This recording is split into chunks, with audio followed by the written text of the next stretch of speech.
welcome to Sulk Nation TV. In this episode, I'm going to try and be swift and talk about my 3 favourite aesthetic mods on my Mini Cooper S R53. So, number 1, the tinted windows. Now, I know it's a little bit boy racer, and I haven't done it for anything other than aesthetic reasons, but I love my tinted windows. Every car that I've ever owned, I've tinted the windows on. I've had them tinted. And all of them by Global Tint. And that's, you know, it's not a paid shout out. I wish it was. I've got them all done by Global Tint in Exeter. And I just love tinted windows. I think it gives the car a really, really good stealthy look. Mine are what is referred to as onyx on the rear. So the rear half of the car, the back windows and the actual back window, the tailgate window, whatever, they're all onyx. And then on these 2 windows, I have a 50% tint. So, you know, not enough to get pulled by the police, but enough to sort of just darken it up and just make it look a little bit more streamlined as you look at the side of the car, the profile of the car. And I don't know why, but when I first started driving, I went, I like tinted windows. Somebody said to me, a friend of mine said to me, the best thing about tinted windows is not having to thank people for letting you out of junctions. Now, sometimes, yeah, that's true. Also, if somebody's being an arsehole on the motorway and you overtake them, and you know you've kind of overtaken them and you've been a bit of an idiot the way that you've driven past them to prove how much of an idiot they've been. We've all been there. I've done that, and somebody's tried to flash me. You know, like, oh, I'm going to put my full beams on to really irritate you. It's not an issue with my tinted windows. I'm not sat here saying do stupid things on a motorway if somebody else is doing stupid things, but sometimes the rage takes over and you go, oh, I'm not having that. And then they, flashing, and then it doesn't make any difference because your windows are tinted. It's just another cool thing about tinted windows. Another of my 3 favourite aesthetic mods, 100% are the wheels. Now these are Mim Amalfi wheels. Mim, from what I can tell, were an Italian alloy wheel manufacturer from the late 90s, or from the 90s generally, and they went out of business in the early 2000s. So I've got some very heavy old Mim Amalfi wheels, but I think they look awesome. I had them refurbed, I had them straightened, which didn't cost a lot of money to do. I bought them off a friend. He'd had them, took them off his R53, and they were purple. He did the excellent job of refurbing them. I wanted them black, and they look great.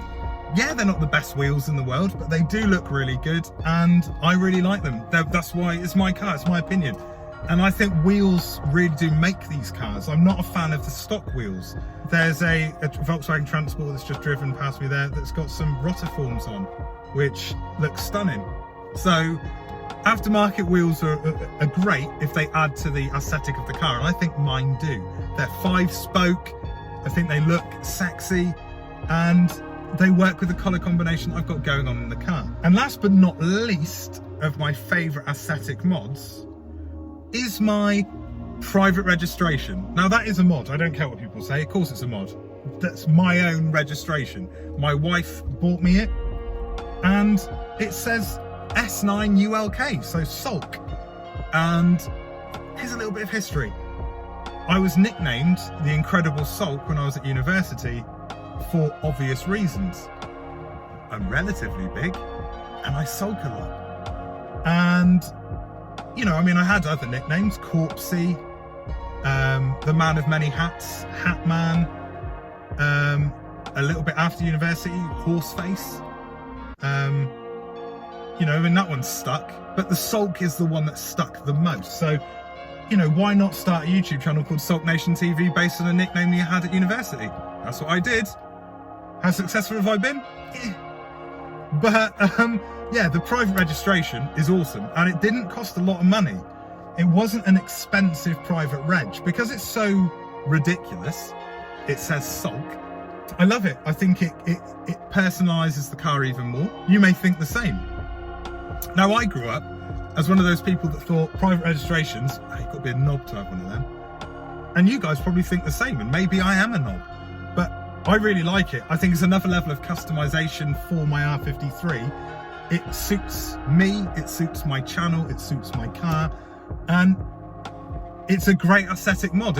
I mean, if you see a number plate that says Sulk, you're not just going to ignore it. I mean, you might just ignore it, and maybe you don't. It doesn't have any impact at all, but it's a talking point. It can be a talking point, and I like that about it. One of the biggest benefits of an R53 is the fact that it's customizable. You can make it more your own car. And those three aesthetic mods, however simple they are, private reg, that's not hard, that's just spending money and doing some forms. Same with tinted windows. You know, somebody's probably going to do them for you, do them well, you're going to pay them some money, it's not that expensive to do. And wheels. I mean, you can get top-end wheels on finance if you can't afford them outright. You know, if you can afford finance, don't get yourself into, you know, debt over wheels. Or you can do what I did and find some, have them sort of revamped, let's say, not just, you know, refurbed, they were revamped. And again, they're on your car, they're your car, your wheels, your aesthetics. This is how you want it to look, and it's already a gorgeous looking car. Why not make it more gorgeous? Anyway, that's my 3 favourite aesthetic mods on my Mini Cooper SR53. Arguably a pointless video. One that probably won't get many views like most of my videos. Does that matter? Not really. Does it make me feel bad about myself? Not really. Do I care? Yeah, I do. So, I hope you've enjoyed this video. If you have, then please subscribe. Maybe even like it. Comment. You know, comment, write something. I like the comments. And until the next time, I've been me, you've been you, and well done for that.